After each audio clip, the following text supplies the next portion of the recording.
जय हिंद सर। मैं army, air force, navy में सर्विस करने वाले को एक सर्विसमैन का कुछ फ़ायदे के बारे में बताना चाहता हूँ। साथ ही साथ ये भी बताना चाहता हूँ, अगर आप सर्विस छोड़ के आके किसी जॉब में सेटल होना चाहते हैं तो वो जॉब का पे स्केल कैसा होगा और आपका वो रिक्वायरमेंट पूरा कर सकता है कि नहीं। साथ ही साथ क्या वैकेंसी है, क्या कोटा रहता है, वो सब के बारे में भी मैंने इस वीडियो में पूरी डिटेल्स डालने की कोशिश किया हूँ। आप पूरा वीडियो देखिए, आपको अच्छा जानकारी प्राप्त हो सकता है।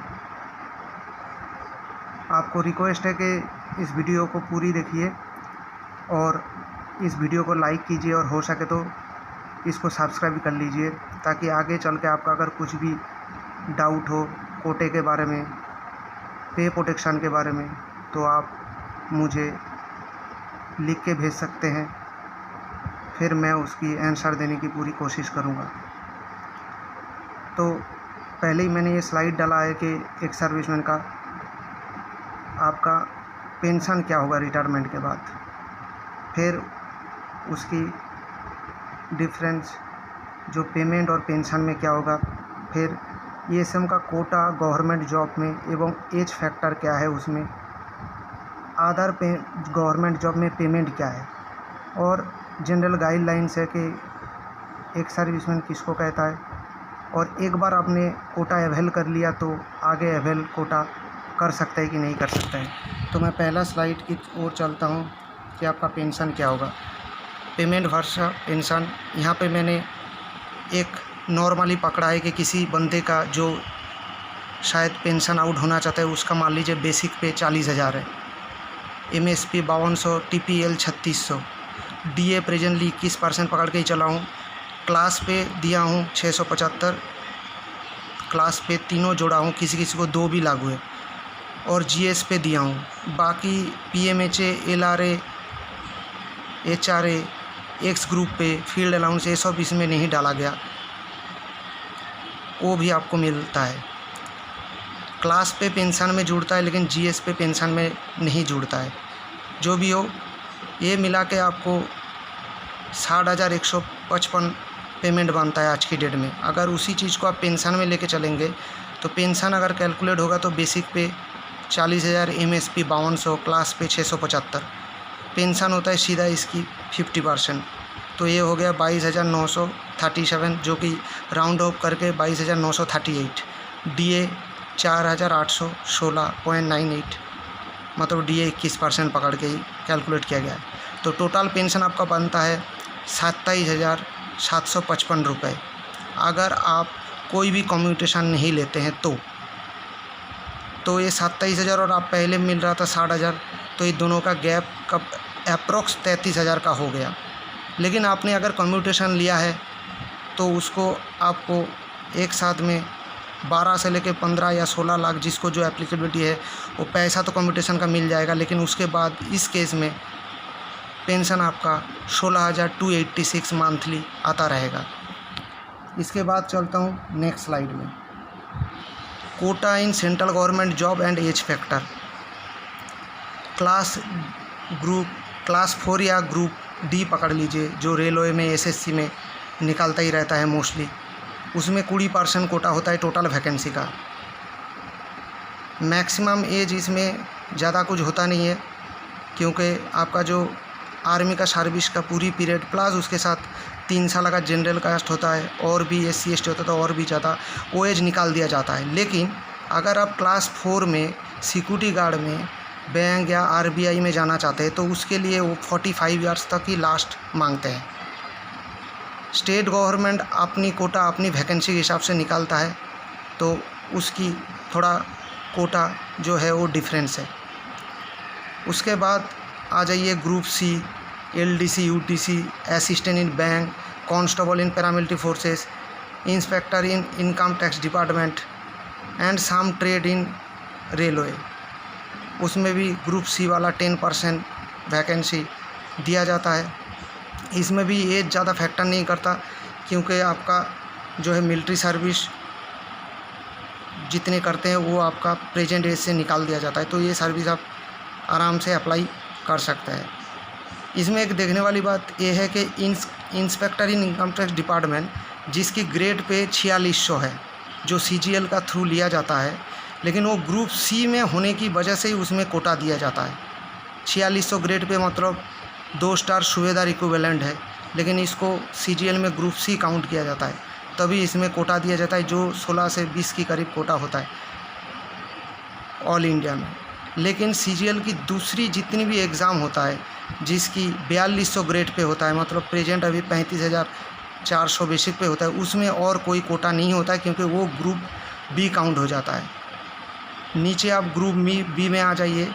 ग्रुप B में है ASI है और sub inspector in Delhi police and paramilitary forces. Paramilitary forces in the means BSF, CRPF, ITBP, SSB and CISF। इसमें भी 10% कोटा होता है। और रेलवे स्टेशन मास्टर भी काउंट है, इसमें भी कोटा होता है।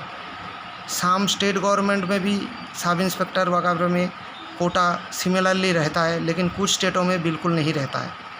इसके बाद आ जाइए group A, assistant commandant in CAPF। ये भी पैरामिलिट्री फोर्सेस ही है, BSF, CISF, CRPF, ITBP, SSB जो UPSC लेता है। लेकिन इसमें एज फैक्टर है जनरल के लिए ओनली 30 साल, OBC के लिए 33 और SC ST के लिए 35 साल। ऊपर एक चीज़ बताना मैं भूल गया, ग्रुप B में जो 10% कोटा में दिखा रहा हूँ, sub inspector Delhi police paramilitary, इसमें भी ज़्यादा आपको एज फैक्टर पड़ेगा नहीं। ये भी SSC का थ्रू होता है, क्योंकि इसमें भी आपका मिलिट्री सर्विस कट जाता है। लेकिन ग्रुप A वाले के लिए ये एज UPSC जो निकालता है बहुत ही दिक्कतदायक है, क्योंकि आप अगर 15 साल सर्विस कर लेते हैं तो आपका ये एज उससे ऊपर ही चला जाता है। जो कुछ OBC और SC ST बंदा होता है उसको शायद 1-2 मौका मिल जाता है। ये जो वैकेंसी है एक्चुअली देखा जाए असिस्टेंट कमांडेंट वाला, ये हमारा शॉर्ट सर्विस ऑफिसर के लिए पहले से ही लागू था, ये उनके लिए एक्चुअली था। लेकिन फिर भी अगर कोई बंदा इसमें एज फैक्टर में एप्लीकेबल हो जाता है तो वो भी अप्लाई कर सकता है। ये जॉब भी मिलना आसान हो जाता है, क्योंकि कोटा 10% रहता है, जो कि हमेशा पूरी फिल नहीं होता है। हम चलते हैं अगला साइट की ओर। ये है payment in government job. Government job central government basically मैंने ये पकड़ा हूँ, क्योंकि स्टेट गवर्नमेंट का भी स्केल तो ये रहता है, लेकिन उसकी पेमेंट थोड़ा लेस रहता है, क्योंकि उसकी जो DA है वो कम रहता है। इसमें भी मैंने कहीं पे भी HRA और अदर अलाउंसेस को पकड़ा नहीं, और सेंट्रल गवर्नमेंट जॉब में कोई पे प्रोटेक्शन नहीं है। ये मैं बता दूँ, बहुत लोग रेलवे में और SSC थ्रू भी बहुत सारे सर्विस में घुसा है, वो बहुत सारे लेटर सर्कुलेट करता रहता है, लेकिन उन बंदे को आप बोलना कि आपका पे स्लिप दिखाओ, तो आप बेसिक पे देखते ही समझ जाएगा उसको पे प्रोटेक्शन है कि नहीं। लेटर दिखाने से नहीं होता, क्योंकि सेंट्रल गवर्नमेंट का क्लियर ऑर्डर है कि पे प्रोटेक्शन ओनली बैंक और फाइनेंशियल इंस्टीट्यूट को ही मिल सकता है। बाकी गवर्नमेंट जॉब में आप जिस स्केल में जाएंगे उसी स्केल का पे आपको लागू होगा। क्यों? क्योंकि बैंक का जो जॉब का बेसिक पे होता है वो सेंट्रल गवर्नमेंट का पे से काफ़ी लेस में होता है, और उनका DA हाई रहता है। उनकी जो स्केल है वो सेंट्रल गवर्नमेंट का पे से पूरा ही अलग रहता है। उनकी हर 5 साल में एक बार पे फिक्सेशन होता है, जबकि सेंट्रल गवर्नमेंट में 10 साल में होता है। तो यहाँ पे मैंने पकड़ा हूँ कि आपने देखा होगा कि आप जब 40,000 में अगर रिटायरमेंट ले रहे थे तो आपका बेसिक पे में मतलब टोटल पे और पेंशन में अंतर था, मतलब आज का पेमेंट और जो पेंशन मिले उसमें 33,000। तो यहाँ मान लीजिए आपको अगर नौकरी मिल जाता है ग्रुप D या क्लास 4 में, चाहे रेलवे में हो, चाहे SSC का थ्रू हो, सेंट्रल गवर्नमेंट में किसी में भी, तो आपको वो टोटल HRA और आधा लाना छोड़ के वो 26,136 हो जाता है। कोई LDC में जाएंगे तो 28,000 हो जाता है, कांस्टेबल में जाएंगे तो 30,000 something. UDC postal assistant steno, जो UDC दूसरी गवर्नमेंट जैसे केंद्रीय विद्यालय वगैरह इंडिपेंडेंट है, ये लोग लेता रहता है। पोस्टल असिस्टेंट वही CHSL SSC थ्रू लेता है। रेल में भी है, रेल में जो NTPC का थ्रू लेता है, जिसमें कांस्टेबल वाला जो 21,700 दिया है वो बेसिक पे भी है रेलवे में। तो ये अगर आप 25,000 इस वाले में घुसते हैं तो 35,211 पेमेंट बन जाता है आपका। कांस्टेबल वाला जो पे है, ये जो 21,700 बेसिक है, ये बेसिकली रेलवे में 1-2 ट्रेड में है जो एक सर्विसमैन को लागू है। अदरवाइज ओनली 21,700 बेसिक पे हमारा पैरामिलिट्री फोर्सेस में अगर कांस्टेबल जाते हैं तो उसमें मिलेंगे, बाकी में नहीं मिल पाएंगे। उसके आगे आ जाइए जो ऑडिटर पब्लिक जूनियर ऑडिटर। और एक चीज़ मैं बोलना भूल गया कि इसमें जो कांस्टेबल देख रहे हैं यही हमारा सिपाही का एंट्री है, जो पहले था 21,700 मतलब 2000 ग्रेड पे। उसके बाद जो यूडीसी लिखा है वो 2400 ग्रेड पे मतलब 25,500 वाला था, नया कैंड इक्विवेलेंट था। इसके बाद आ जाइए ऑडिटर जूनियर अकाउंट असिस्टेंट, ये दोनों भी सीजीएल के थ्रू आता है, जो 2800 ग्रेड पे हम लोग बोलते थे हवलदार इक्विवेलेंट। और एएसआई इन सीआईएसएफ जो 1 स्टार वाला सीजीएल के थ्रू। और रेल में कुछ वैकेंसी है जिसकी बेसिक पे 29,200 हवलदार इक्विवेलेंट होता है, वो अगर मिल जाता है तो आपको टोटल पेमेंट मिलता है 29,688। फिर अगर एसआई पैरामिलिट्री फोर्सेस में आप चले जाते हैं और रेल में अगर स्टेशन मास्टर लग जाते हैं, रेल में सिर्फ स्टेशन मास्टर एक ही वैकेंसी है जिसमें कोटा रहता है, तो उस केस में भी आपको 46,000 बेसिक पे चला जाएगा, टोटल पे, सॉरी बेसिक नहीं, टोटल पे 46,000 चला जाएगा। और इंस्पेक्टर इन इनकम टैक्स जो सूबेदार इक्विवेलेंट है, जो आपको मैंने पहले ही बताया था कि ये ग्रुप सी होने की वजह से सीजीएल में इसमें 10% कोटा मिलता है, लेकिन ये भी साल में 15 से 20 की कोटा होता है सीजीएल में, 15 से 20 एक सर्विसमैन के लिए पूरी ऑल इंडिया में। तो ये मिल जाए तो बहुत बढ़िया है, ये 58,685 तो पेमेंट बन जाएगा आपका। और असिस्टेंट कमांडर तो गैजेटेड मैंने पहले ही बता दिया। कैप्टन वाला जो पे होता है ये 56,100 वाला, और ये सब मिला के आप 76,593। आपको स्टेट गवर्नमेंट में भी जॉब मिल सकता है, लेकिन उसकी पेमेंट थोड़ा कम होता है क्योंकि डीए उसमें कम होता है।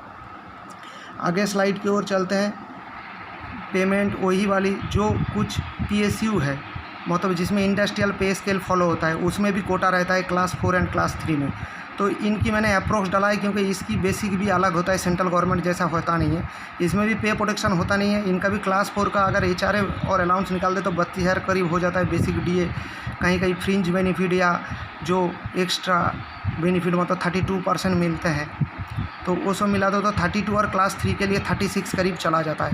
इसमें से एक फूड कॉरपोरेशन इंडिया है, और भी ऐसे पीएसयू हैं जहाँ पे भी कोटा रहता है। अब आ जाइए बैंक जॉब और फाइनेंशियल इंस्टीट्यूट, इसमें पे प्रोटेक्शन रहता है, इनकी बेसिक पे टोटली अलग है। और इसमें एक चीज़ बता दूं कि डिपेंड करता है आप किस डिपार्टमेंट में हैं। ये मैक्सिमम पे करके देखिए, अब RBI, LICI, Aadhaar insurance company, SBI and Aadhaar national bank, ये ऐसे करके दिया हुआ है कि आरबीआई सबसे ज़्यादा पे करता है, उसके बाद एलआईसी पे करता है, उसके बाद ये, तो ये पेमेंट जो देता है उस हिसाब से है। इसलिए क्लास 4 अगर कोई घुसता है उसको पे प्रोटेक्शन के होने की वजह से एचआरए और अलाउंस छोड़ के 40 से 50,000 का बीच में पेमेंट बन जाता है, और क्लास 3 होने पे 42,000 से 55,000 बनता है।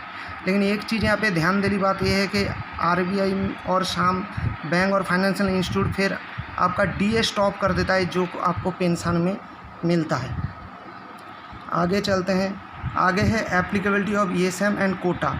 आप अगर आर्मी में 15 साल सर्विस कर चुके या कर रहे हैं और पेंशनेबल जॉब करके बाहर आ रहा है तो भी आपको कोटा लागू है, या 15 साल से कम सर्विस किया लेकिन अब मेडिकल बोर्ड आउट है या बैटल कैजुअलिटी है, उस केस में भी आपको पेंशन मिलता है, तब भी आप 15 साल से नीचे सर्विस करने के बावजूद आपको कोटा लागू होता है। और एक चीज़ सबसे ध्यान देने वाली बात है कि सभी का ये क्वेश्चन रहता है कि मैंने एक कोटा में मान लीजिए आपने ग्रुप डी का सर्विस ज्वाइन कर लिया, फिर क्या आप दूसरा कोटा अवेल कर सकता है?